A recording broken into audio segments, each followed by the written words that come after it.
Do carbs and fats always have to be hit if you're tracking macros, or is protein and total calories at the end of the day what's most important, assuming most of my macros are coming from mostly whole foods? We'll be diving into this and so much more in today's Q&A episode.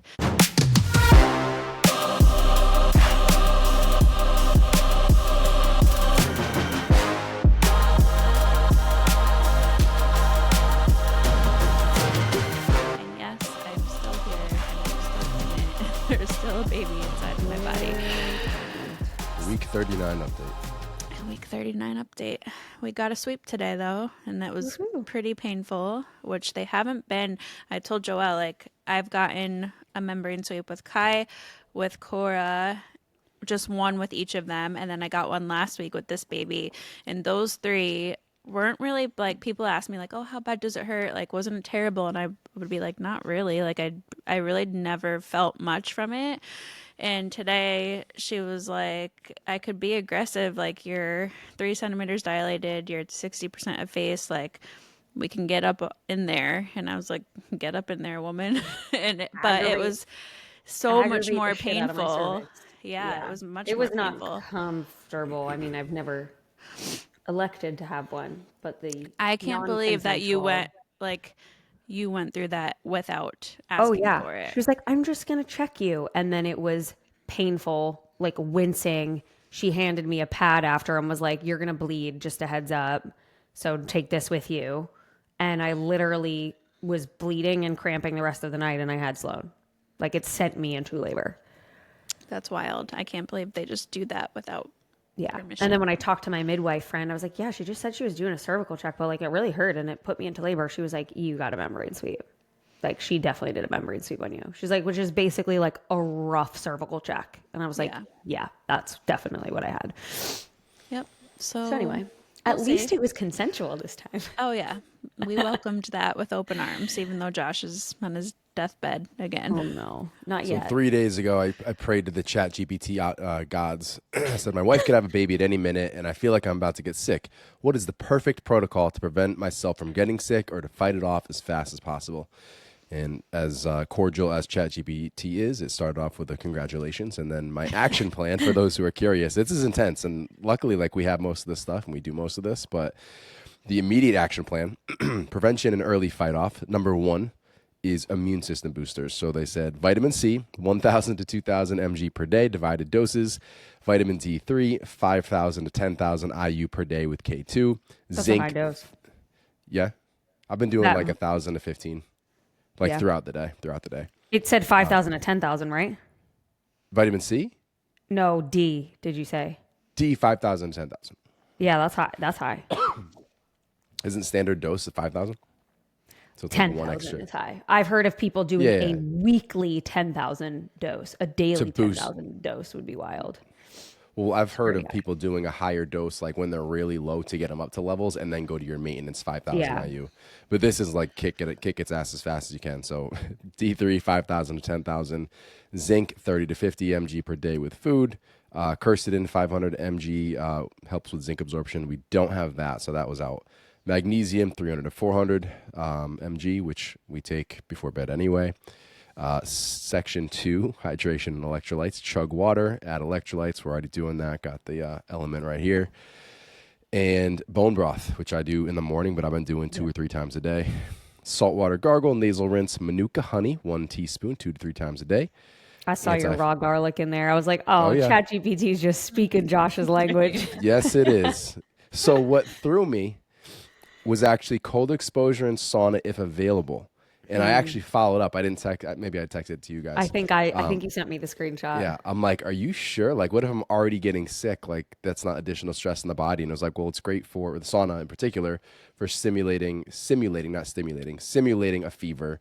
And then following that up with cold exposure to increase circulation. So I did it the first couple of days. I'm not going to do it today. I'm a little worse today. So I would think more sauna than cold plunge. I can't see the cold plunge being a good idea when you're like in that pre-sick phase. It did say though, like just your face or something, didn't it? No, it said ice bath or like you could do just your face, but you could do an ice bath or cold shower. I have sent myself into being sick with the sauna and the cold plunge before, like kind of being on the line and like wanting to do it that day. And the next day I was full blown sick, which is why I was very curious about that. But I mean, it's been okay. I did that the last 2 days. I won't be doing it today. But cold exposure, sauna or hot bath, sleep like it's your job, obviously. Magnesium and glycine before bed for deeper sleep. Then my section 6, we got my raw garlic in there, 1 to 2 cloves daily. Crush it, let it sit for 10 minutes. And for those not aware, that activates the enzyme allicin, which is the really strong antiviral, antibacterial, helps stop replication. I always forget ginger, to let it sit. yeah, let it sit. You got to act. You're just eating garlic for no reason. I just You shove the whole just thing stink down my for no throat reason then. and hold my nose. I think it gets hotter, so I do think you can tell. Like it gets. I don't know if it's because of that enzyme activating, but I I don't feel even like it's chew hotter. it. I just swallow it as fast as I can so it doesn't burn my mouth. Yeah, you got to tell yourself it's burning all the bad guys. That's what I tell Kai. It's what you could tell Sloan. It's just burning the bad guys. You're gonna feel I better. just like I'll get like a little Laughing Cow cheese wedge and I'll put my garlic in there and I'll just take a cracker and I'll like eat it That's a with good that idea. and it's not terrible. But Kai, yeah, I remember when we did it with We're him when like, he it's was like spicy. 3. He was hilarious, but he did it. He ate it. So, I Still does just okay. it. we just bought those like chomps, you know the chomps like Yeah. beef jerky Yep. sticks.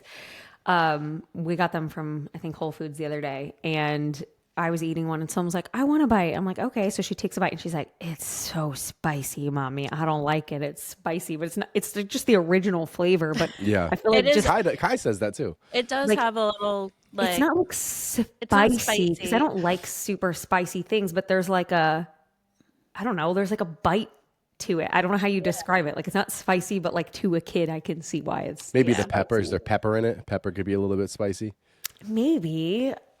I mean, it's got to be the seasoning in some capacity, but it's just Yeah.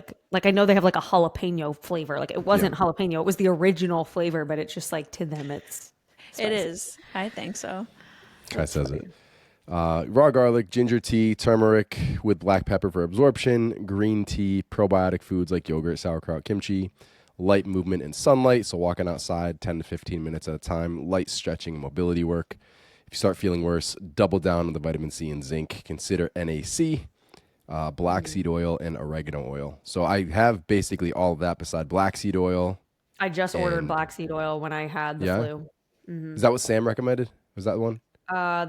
Sam and Taylor, my old practitioner, recommended that. I don't remember if that one was from Sam or Taylor, but one of them recommended that. Oh, gotcha. Sam just texted or sent the message back. I posted this, and he's like, "Not bad for a robot." Yeah, that's not bad. I'm mean, like, it those are pretty wasn't similar to I was pretty what impressed Sam with and the Taylor list. said. Yeah. So we're Anyway, hanging in there. It didn't I seem think to we're help me, limiting. but Yeah, I think we're limiting viral load, which is really all I can ask. It's not getting worse. I wouldn't say I'm getting better at this point, but no like as long as fevers. they don't get it It sounds bored, like it's I'm, mostly in your head. and Like it not hasn't in been your until head, but today. It hasn't been. Yeah, it's all in my head. I'm not actually sick. it's all in Alessandra your tells head. me You're that. imagining this. She tells me that. I mean, like congestion, like head congestion. like That just started. That just started today. But I'm like flirting with the fever. So it's been like 99 in one ear, 100, 101 in the other ear, but it comes back down a little bit and then it raises at bedtime. So I'm really just, if I can keep that down, like I just feel run down. Luckily, there's no gastro. It's been like this weird little cough, but it's not crazy irritating. Like if I can survive, being awake for 24 hours whenever this happens, like we'll be good. So we're just trying when to. we have never been awake for 24 hours with Your last labor was like 17. I think both of them were 17 hours. All right. Well, we'll be okay. That's where I'm at right now. You're like, About to okay, push a and child out. yeah, the sympathy is low. I mean, sympathy that you don't feel good, Sympathy. Yes. but not I'm just trying to be the in most comparison supporting to husband that I childbirth. can be. I'm trying to get back to being supporting is the whole point. She's just like, fuck off and get it done. All right, let's answer these questions. All right. So the first one that I opened with about carbs and fats always having to be hit if you're tracking. Generally speaking, we're going to say no. I think we all agree that protein and total calories at the end of the day is the most important, no matter what your goals are. However, you don't want you don't want to be super low carb and super high fat and be consistent with that all the time. Like you don't want to be eating, when I say low carb, I mean like 30 to 50 grams of carbs and the rest fats for most people. So just kind of keep those in a good spot, which I think most of you probably are. I would say the only exception to that is if you're in a deficit phase, a very specific phase of dieting, and you just want that extra little 5%. But for most of you, I would say protein and calories is totally fine. That being said, you might notice if you play with the ratios a little bit, you feel a certain way. So like if you go 3 weeks with higher fats or higher carbs and whatever, vice versa, you're like, wow, I feel different doing this. Like you can keep doing that. There's no magical formula, and we all, absorb things and process things and function optimally a little bit differently. So if you notice, hey, when I go higher fats and a bit more moderate with the carbs, I feel really good. And for some of you, like let me preface, for a lot of you making the switch to higher fats, a good amount of that is just going to be cutting out like the highly processed shit. Like there's a lot less that you're going to consume as far as calories from fats that are super highly processed compared to carbs where you have all the options in the world. So that is a variable, but pay attention to that. If you're a fairly, healthy eater, primarily whole foods, and you just refine it one way or the other, you'll pick up on, what you feel best with and then roll with that. That's what I was going to say. I would say this question is mostly dependent on where, like what kind of phase you're in with your nutrition. If you're trying to be in a stricter deficit right now, then I tend to err on the side of like the more you track, the better, typically. But if you are not in that phase of life, or you're just kind of in a maintenance phase, or you don't have any like, timeline, specific dieting timeline that you have to be on, then you can afford to have a little bit more like laxity in your approach. But I would pay attention to how you feel. If you're, we certainly have clients, for instance, that just track protein and total calories and just kind of like let their carbs and fats fall wherever. That is fine.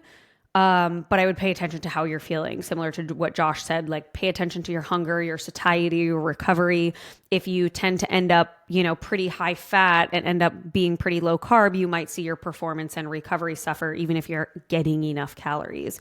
Or if your fats end up too low and you're having a lot more carbs and not enough fats, you might be hungrier than normal, or you might notice, satiety differences. So, I would say, calorically, things might come out the same, but you might feel different. So you can certainly trial and error it and see how you feel.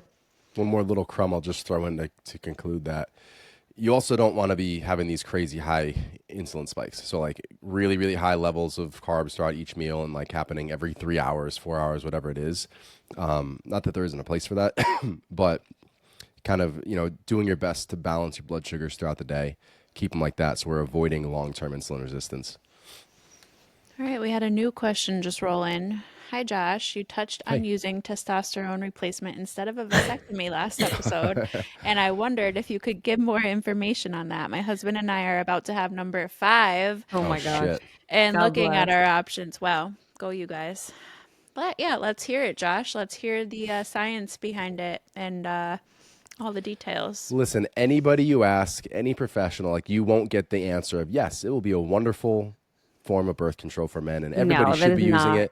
Yeah, that's not a nobody's going to say that. strategy. And I have not fished that answer out of anybody. It's all excuse me, I'm sorry guys, you're going to hear this. It's theoretical. Josh is speaking theoretical. If I can nuke theory. my sperm because my testes stop needing to produce testosterone, in theory, you hear all the time about bodybuilders being sterile and they have to go on to these fertility protocols if they ever want to have kids.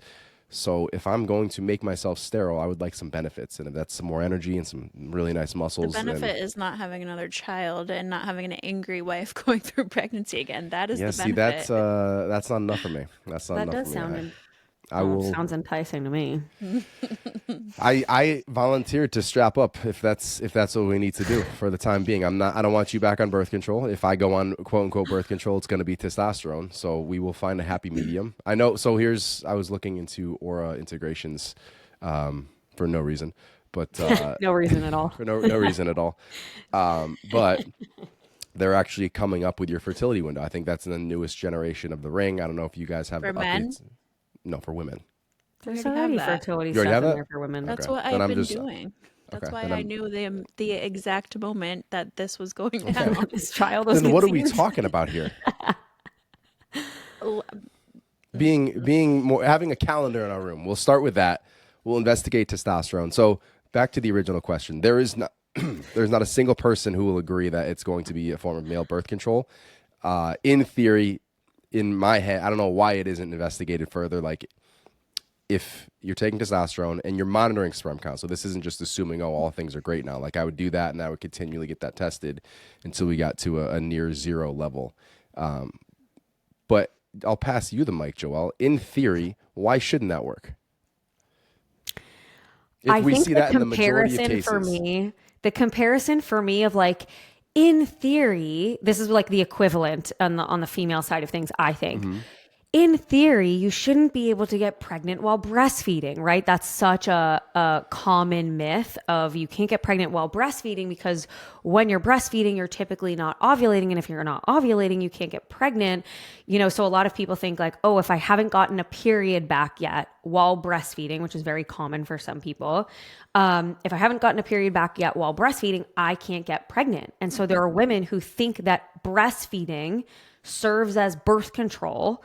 But that is not true because you ovulate before you get your first period. And so a lot of women will be like, I'm calling apples to oranges on this comparison. This is apples to oranges. I think this is so similar because it's like, because we can measure if there's any sperm. And on a lot of cases, it's down to damn near zero, if not zero. It is very difficult to get. So how often are you measuring? Every I haven't gotten that far. And how do you do that? You have to go to the doctor? You could go pee on an ovulation strip and see if you're ovulating. There's your testing. Yeah. Okay. And in that situation, if you're not ovulating, you can't get pregnant. So for those who are just like, nope, I'm, feeding this baby through my nipples, I can't get pregnant. But most people are not tracking their cycles. Most people don't know the signs of ovulation, know when they're ovulating. So for someone like myself who tracks all the things, does all the things, and in theory, you're not tracking your sperm. I will be. Okay. If we take this road, if we take that road, I will be. That's my point. Is in theory, it should reduce my sperm down to near zero, if not zero, and I will have the test to make that conclusive. And if it is zero, we cannot get pregnant. I'd like Sam Miller's weigh in on this topic before we decide it's a viable option. Yeah, I don't think that HRT. First of all, do you even need HRT? Second of all, I don't think that using HRT is I think it would be more, like more people would be doing it. No? It's $55 a month. It's how much is birth control through insurance? It's a recommended form of birth control. There's a lot of things that aren't recommended right now that we might be exploring in the near future.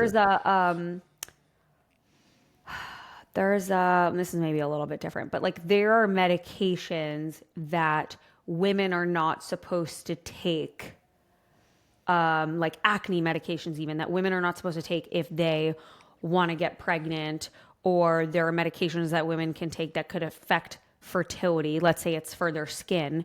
You wouldn't take an acne medication to not get pregnant, because you can still get pregnant. It's just going to be potentially very there could be issues. Dangerous, like that'd be issues with the fetus. Those are like birth defect issues, not necessarily maybe you're going to have defective sperm, and now your defective sperm gets through and you have complications from that. We wouldn't be doing it unless sperm count was nil. Anyway, I would consult with a doctor on this. And Jocelyn, don't listen to any of this advice right now. This is not medical advice. This is not medical advice. She had asked for like what I was looking at, and I've explicitly stated no Josh doctor will agree with you. Josh has not looked at any of it. This is purely theoretical. This purely is not speculation. Medical advice. Not medical advice with your doctor. Who's going to laugh at you the moment you bring it up? Just to be fully clear. Probably for a good reason. Okay, moving on.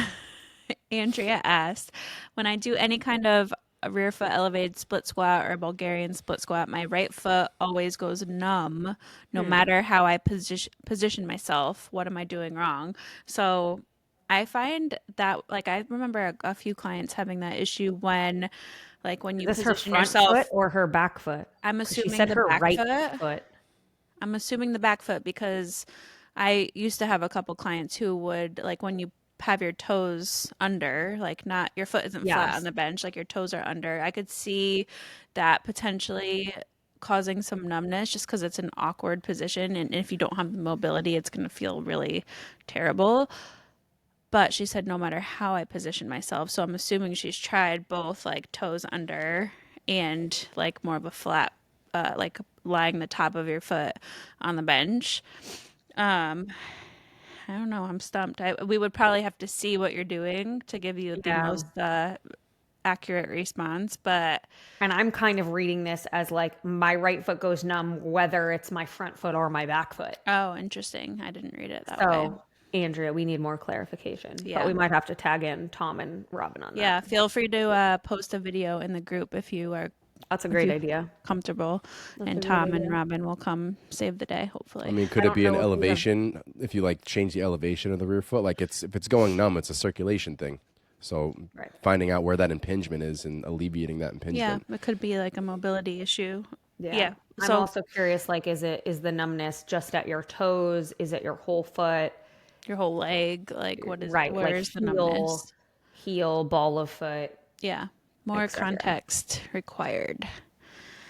Liz asked us, why does macro breakdown matter for body composition goals? For example, why do you need to hit a prescribed amount of specific macros versus a set number of calories? I hope that makes sense.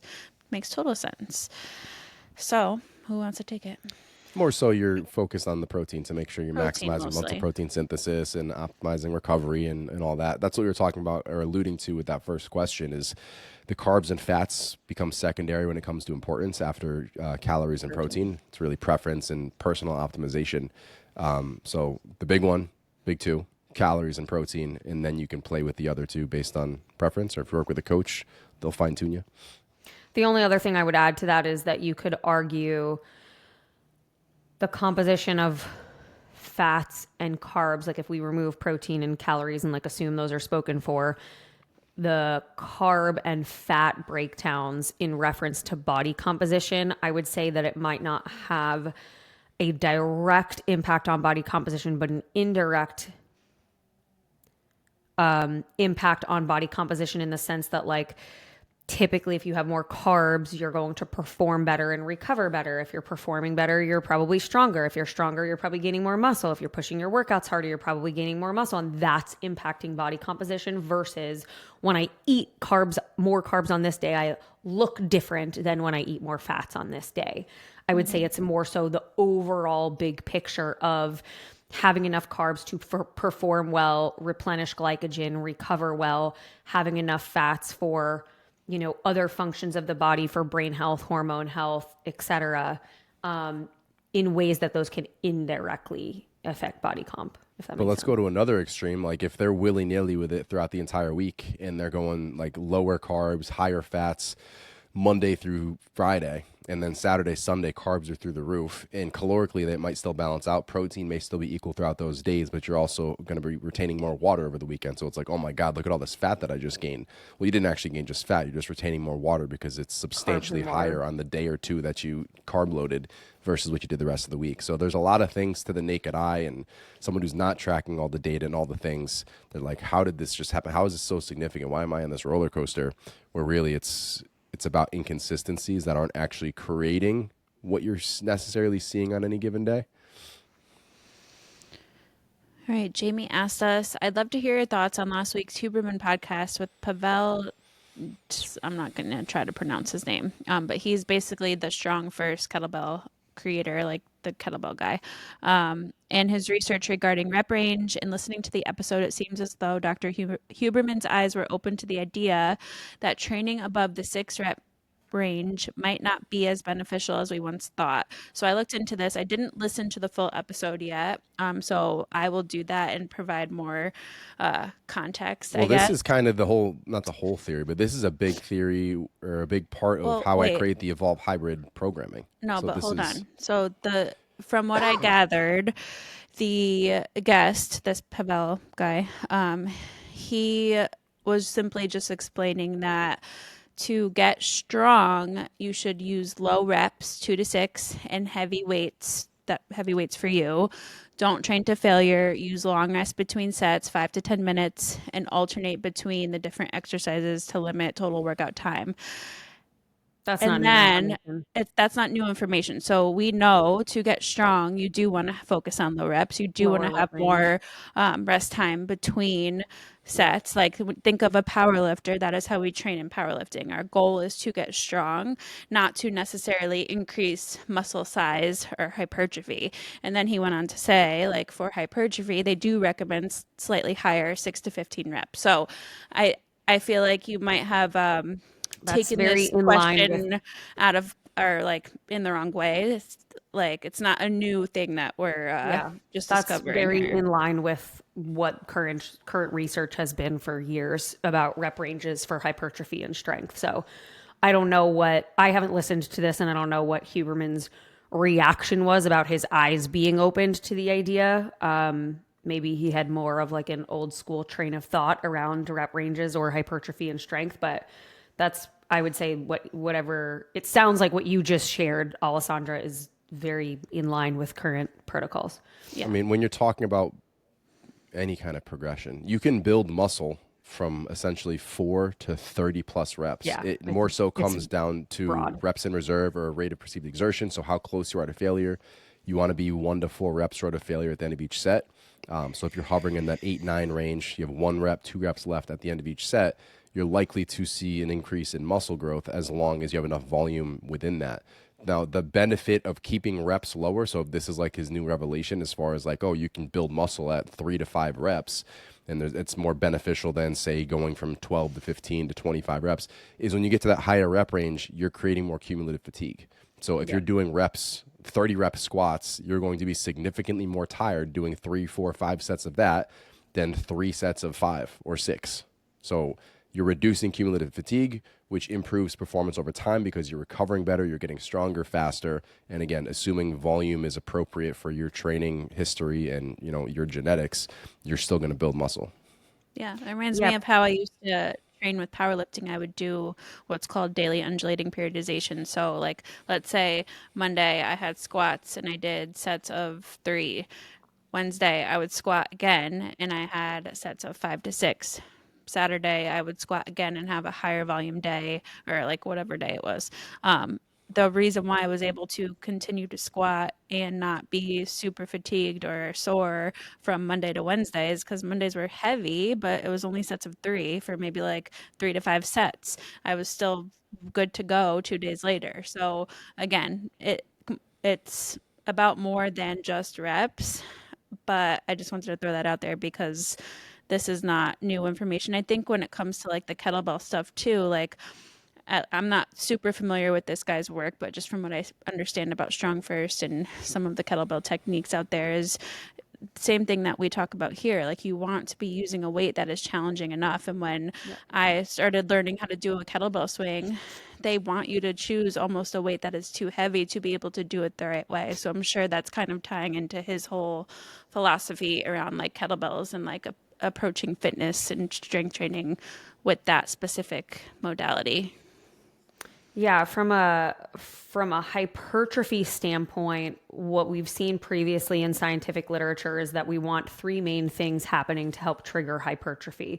And I'm going to say, assuming protein, calories, sleep, et cetera, is all accounted for. Specifically in training, we're looking for mechanical tension, muscle damage, and metabolic stress. And so, Josh, you brought up like what you were describing was really metabolic stress, like fatigue accumulation and lactic acid buildup and hydrogen buildup, and those pH levels changing at the muscle site and muscle cell site.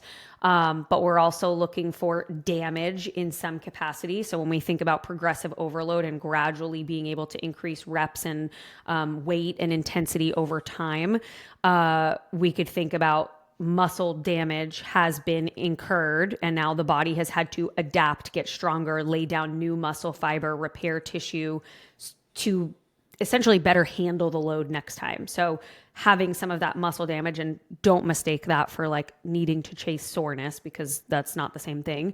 But accumulating some degree of muscle damage can help with hypertrophy in that sense. But the other thing is mechanical tension. And this is part of where you hear people talk about tempo or higher reps, because mechanical tension, the tension on the muscle, is part of what helps to elicit hypertrophy. And so when you think about tension on a muscle, are you creating more tension, or has the muscle had more time under tension with 20 reps or with 5 reps? Chances are it's getting a lot more tension, damage, and stress to the muscle with a higher rep range than with a lower rep range. And so kind of that strain on the muscle and that time under tension on the muscle is what can help trigger the damage, trigger the metabolic stress, and start that repair, rebuild process to increase more muscle fibers. So again, just to kind of recap, mechanical tension, muscle damage, and metabolic stress would all be kind of like 3 main factors of hypertrophy. So when you think about higher rep ranges, that's a lot of times where those 3 things come into play. All right, next question. Letitia said, I'd love to hear your perspective on step goals, trackers, etc. There's a lot of hype around walking right now, and while I do fully agree that walking is the best form of exercise, I sometimes think it's taken out of context and can almost become obsessive for some. What is a realistic step goal someone should aim for? Do the benefits level out after a certain number? 10K used to be the goal, but the craze around walking pads, people are getting upwards of 15 to 20K. Again, not anti-walking, but the fitness world is becoming anti-sitting. As it should. I like it. It should become anti-sitting.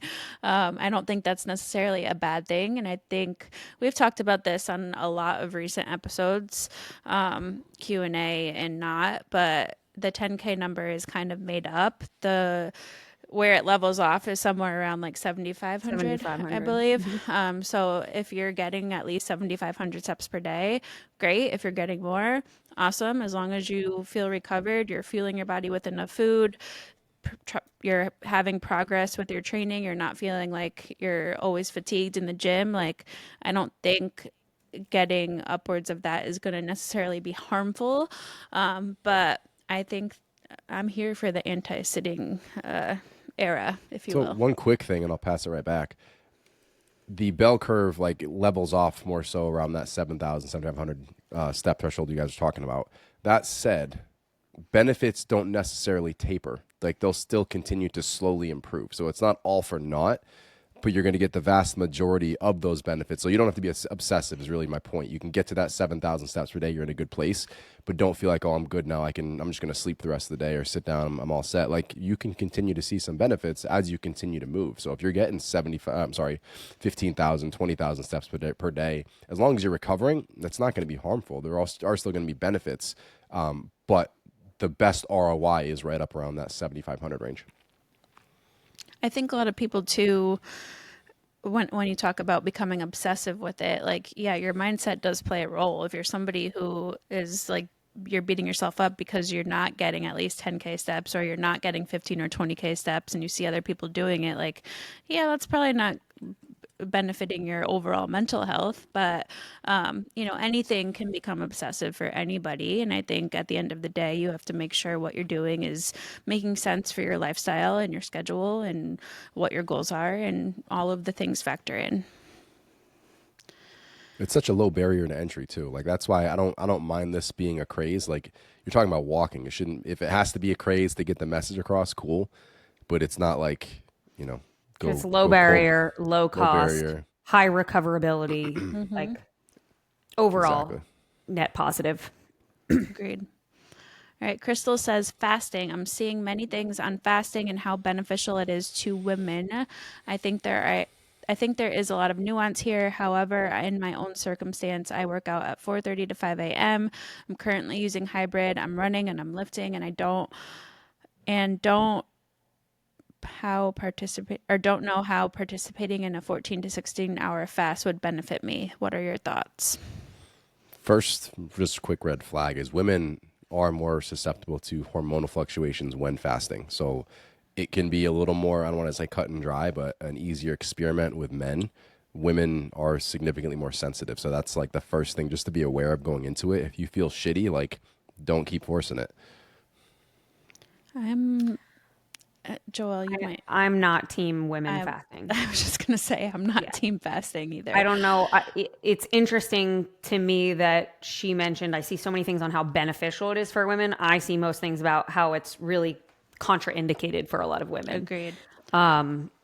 It's, Especially if you're somebody who's running and lifting and doing a hybrid style program at 4:30 a.m. Like if you're out running multiple miles, like you need to fuel for that. You can't just, I don't know, maybe yeah. someone has a different opinion, but based on everything I know and have experienced and seen in clients, it's not really benefiting you in that regard.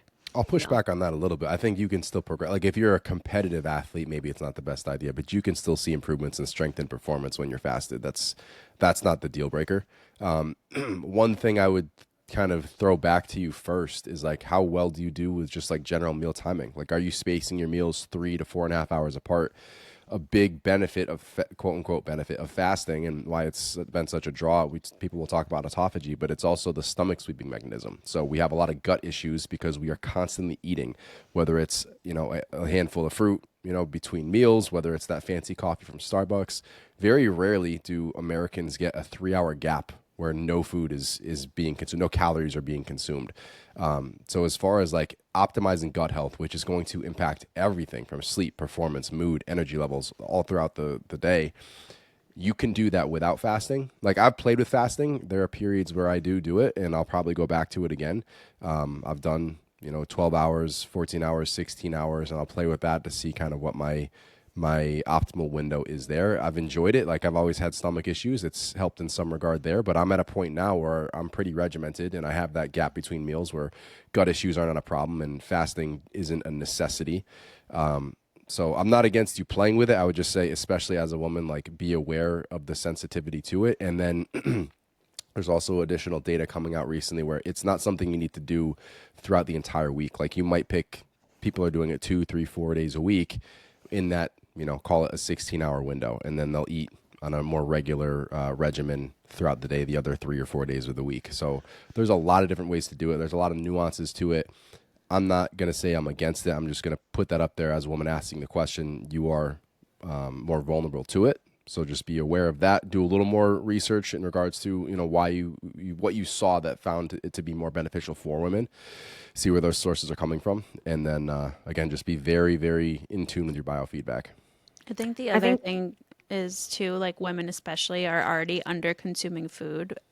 Not everybody, but a lot of the women we work with come in under consuming food. So when you shorten that window even more and you have somebody like this who is doing running and lifting and a lot of activity, it can then become harder to refuel optimally for your goals. So I think you have to factor that in as well, as far as it kind of goes along with what you said, Josh, about meal timing, but just from an overall sense of nutrition, like, are you already doing the things that we know are going to help you get to where you want to be?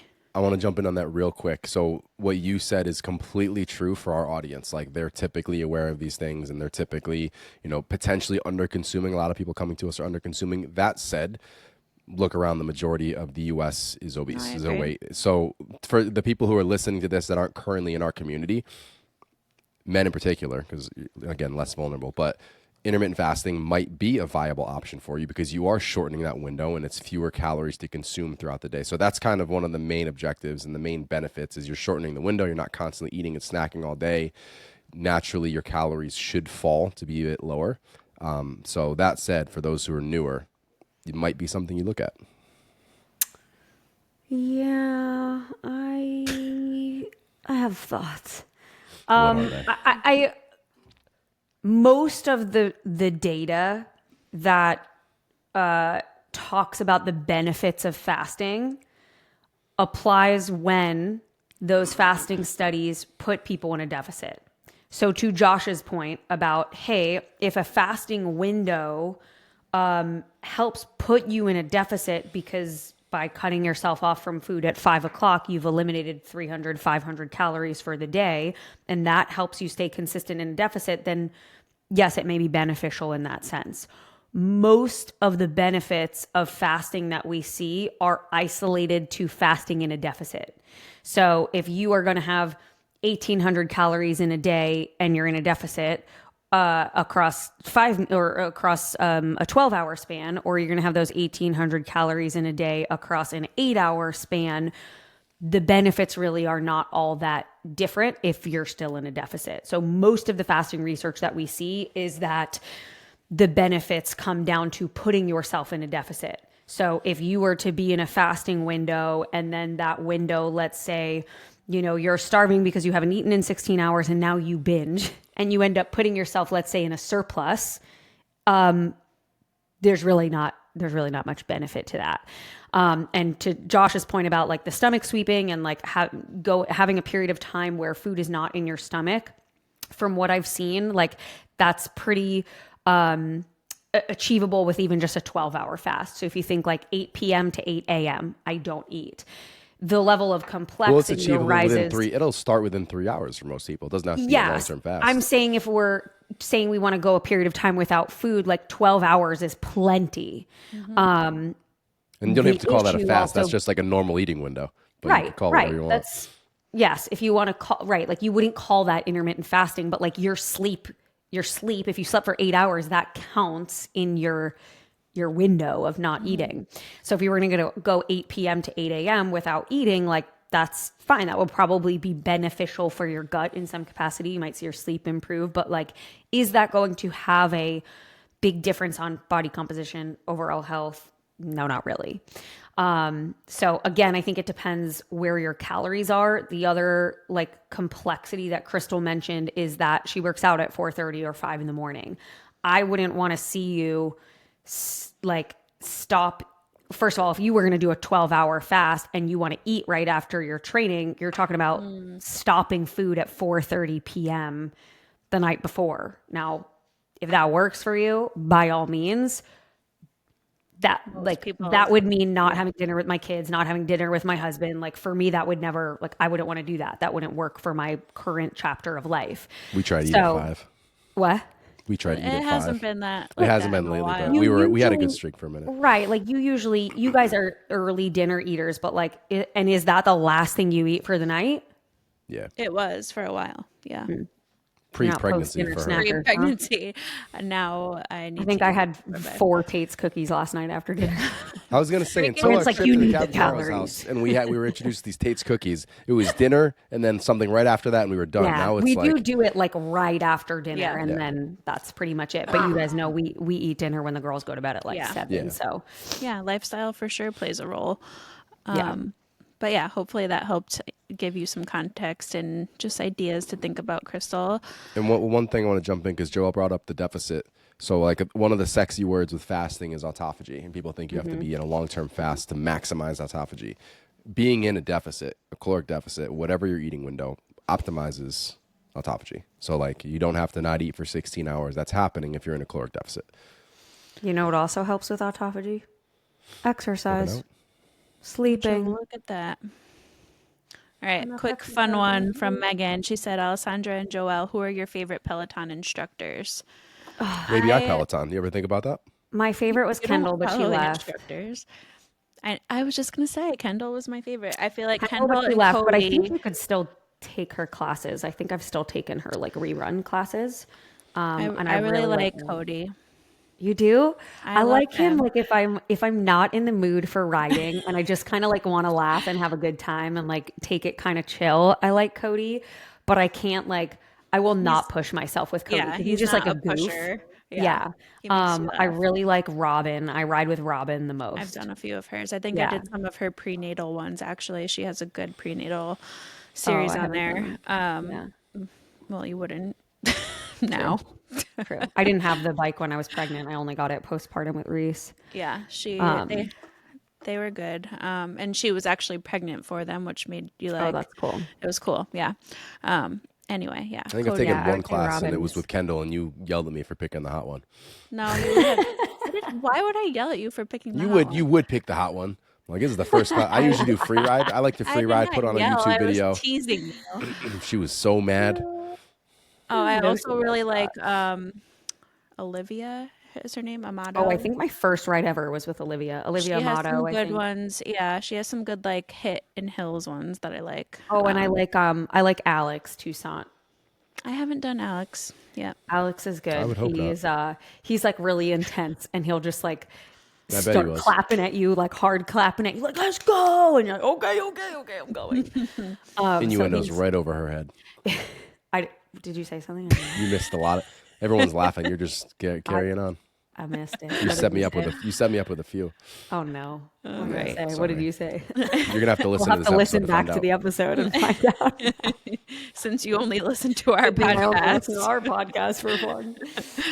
All right. Yeah, I like Alex. He's very sweaty though. I'll be like 5 minutes bet into he the is. warm up, and he's That's what he was and doing he's the whole The whole time. time. okay. Anyway, I'm done talking. Kezia said, how to start incorporating some short but effective cardio training into my workouts and also my everyday life. I get outside with my kids as much as I can, but I also need home gym options. I really want to improve my HRV and sleeping heart rate as I approach perimenopause. Can you also speak to HRV and why this is important? Love the show and my training program. Thanks, guys. We love you. Yeah. My best piece of advice with cardio is choose the modality that you think is the most fun. Like we Well, can she's all, saying she's got to fit it into short periods, which would be hit. So it would be hit on like but some still, lower like you volume can do training hit days. on a bike, you could do hit on a treadmill. You do Like Tabata, 8 yeah, minutes in, out, be done. yeah. So like choose whatever sounds the most enticing. I don't know if you're looking for like she said home gym options. So I don't know if she's looking to purchase something or like I don't know what you have available, but if you don't have any like cardio machines, something like Tabata, like Joelle said, could be super beneficial to start with. But even just if you have nothing available, getting outside for a run is probably the most accessible as well. On top of that, Doing some sprints. You got the bike, you got the treadmill, you got the jump rope. You can get battle ropes pretty cheap on Amazon, kettlebells. Again, you format any of that into a hit type of program or some Tabata, you get your heart rate up. Tabata, for reference, because I consider Tabata different than HIIT because like the Tabata protocol itself is super intense, but essentially it is 20 seconds all out as hard / as fast as you possibly can. 10 seconds rest, repeat for 8 rounds. So you're done in literally 4 minutes. Can't get much quicker than that, like in terms of effectiveness and efficiency. But these are, when I tell you these are 20-second all out yeah, you can't coast through it. bursts like of max output 8 times. That's I would vote that's the most effective and efficient way to squeeze in 4 minutes of cardio, but 8. No, 4 minutes. Is it 4? 20. Why am I thinking? Oh, 8 8 sets. rounds. 8 rounds. 8 Yeah. rounds 4 minutes. comes out to 4 minutes. So my best in-person client transformation ever cut from 365 to 225, and we Wow. lived on like heavy squats, deadlift, bench, and Tabata. Like we go through a heavy lifting protocol, progressive overload, and then like with whatever little time we had left, we do a round or two of something with Tabata, and like he crushed it. So there's no one size fits all, obviously, but It's the worst definitely 4 backing it minutes up. of your life, but it is efficient for sure. No doubt. And you could do that like, I would say I think the easiest way to do that is a treadmill. Well, not maybe easy is not the best word, but a treadmill is you pick your speed, you're forced to kind of like maintain that speed if you don't want to fly off the back of it versus on a bike. It's a can little bit slow like down. harder to go max Yeah. capacity because you can unintentionally slow down when you fatigue. On a treadmill, you're like, I'm fatigued, but my legs better keep moving or I'm going down. Face plant. Yeah, and then she wanted us to touch on HRV as well. I don't know in what regard, but just maybe why it's. Oh, she said, why is it important?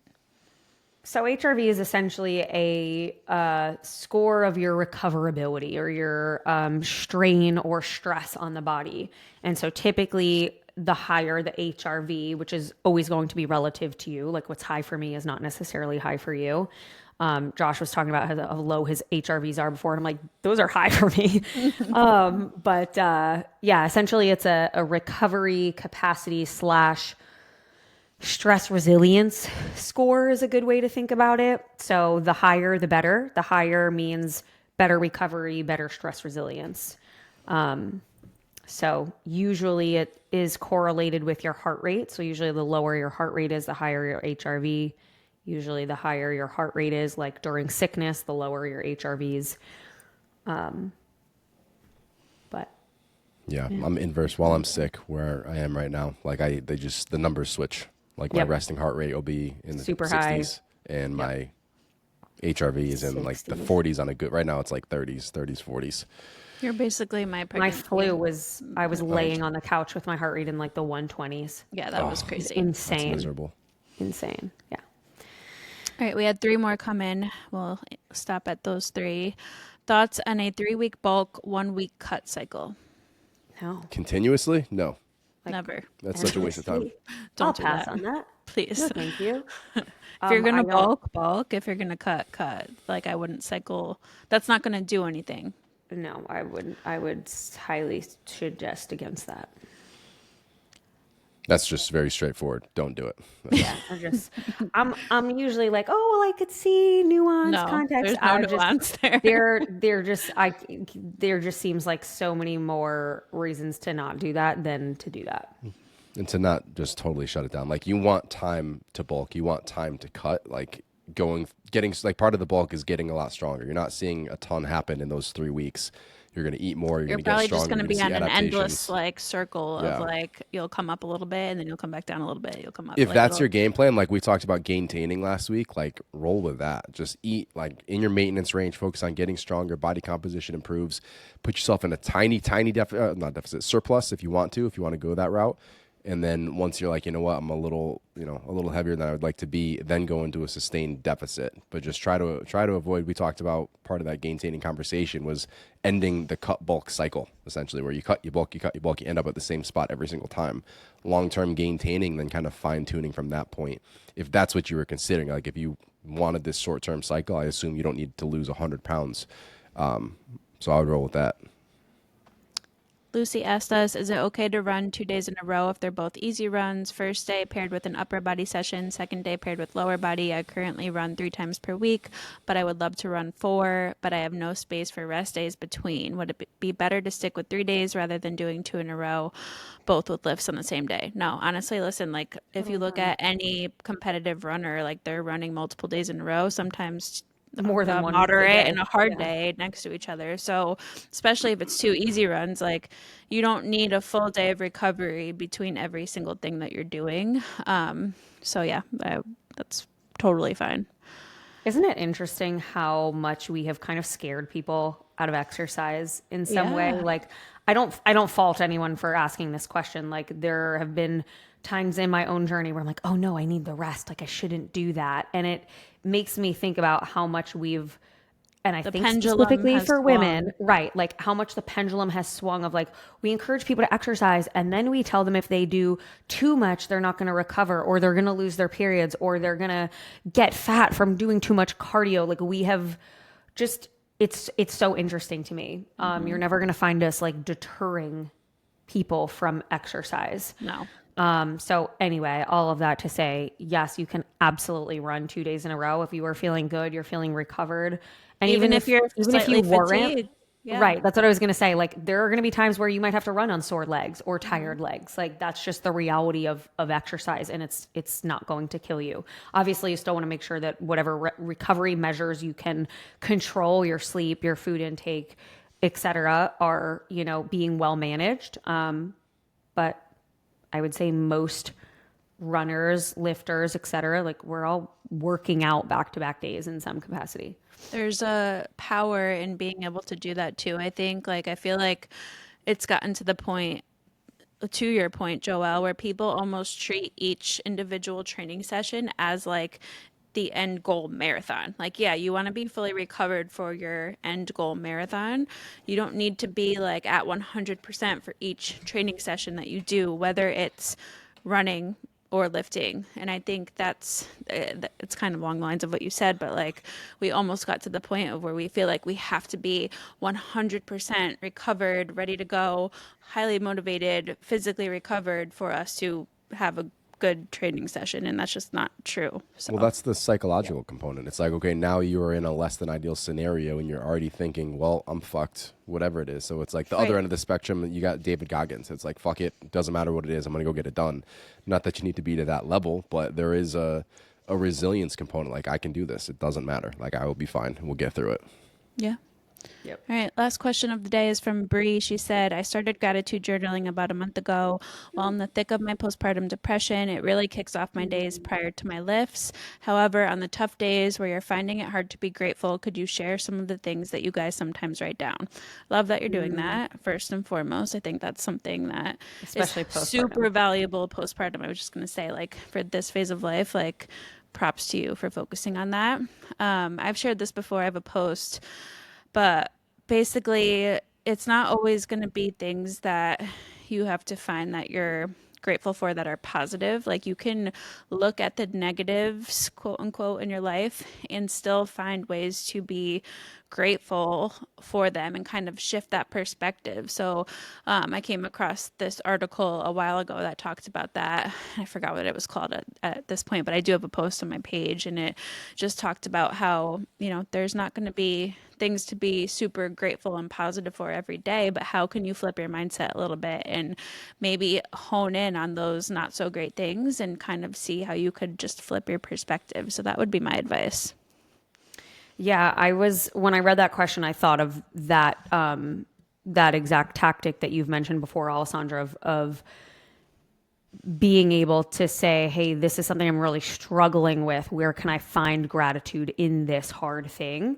But I think the other piece is, for me, when I have those moments, the other thing that I find helpful is finding gratitude in something, no matter how small. I think sometimes we pressure ourselves into thinking that the thing we're supposed to be grateful for has to be this really significant thing, in order for us to find gratitude in it or be grateful for it, like my spouse or something else. And it could literally be like, as it could be the weather. Like, I don't, for the sake of a gratitude journal, like, I don't care what it is. What can you find around you? Whether it was how good your morning coffee tasted that morning, or the fact that the sun is shining today, or the fact that your baby woke up from their nap and they were actually in a good mood and not screaming. Like, I don't care how small it is. Can you find something, even the tiniest thing, that maybe doesn't seem so significant, but feels significant to you in that moment? Yeah, I write the same 3 down every single day, and like, unless I'm moved to add more, like, these are things that I'm always going to be eternally grateful for. So I'm grateful for my family being happy, healthy, safe, and together. I'm grateful for our beautiful home, and I'm grateful for the ability and opportunity to learn and grow. And I think some of those are fairly general, but I try to be, as specific as possible, like why that reminds me of what I have to be grateful for. So if something else happened, if we're in the midst of something, like, I have prompts. I think I've told you guys before. It's today I feel ... What are the emotions? My intentions for the day, and then I am grateful for ... Fill in the blanks there. But the vast majority of the times, those are just, they're reminders for me. Like, unless something significant changed, I want to be reminded of those same things every single day, and that's how I start my day. So you don't have to reinvent the wheel. That might sound like robotic and like defeating the purpose of journaling, but it serves its purpose for me. And it is that reminder. And then I practice mindfulness throughout the day. I meditate. I was going to say, I think we have to remind ourselves the purpose of that 5-minute gratitude journal is to then, like, almost trick your mindset into noticing more and more of those things throughout the day. So it's a practice that takes place during those few minutes, but also should also bleed into the entire rest of your day too. So keep It's that not a in trick. It's a training. Well, that's I was just pregnancy brain and my words are limited, okay? But I think a lot of people get very caught up in, like, the actual journaling aspect of it, which yes, it's important to get consistent there too, but at the same time, let it start to bleed into every other area of your life. And that's really where you're going to notice the big shifts and changes with your mindset. I'm grateful that I almost got to deliver Alessandra's baby. There's still time. There's still time. You can leave now. I'm going to take a nap. I could wake up and you'll be here. Yeah. See, I'm actually hoping Josh gets more sick so that I could just You're swoop in mean. and deliver this baby. You take that juju right back. You can come when I'm not sick. You're allowed to come over. I am not wishing that upon you guys. It would not be fun for you to be down while she needs support, and then postpartum when she needs your help. Like, we can't have you bedridden. That's no good. But I do still want to deliver the baby. Then come over. Just live here for the next 2 weeks. That's it. That's all we got, everyone. I'm going to take a nap. Where can they find you guys? I'm at Alessandra Skutnik. At Joelle Samantha. At Josh Scutman. Everything else you guys need is linked in the show notes.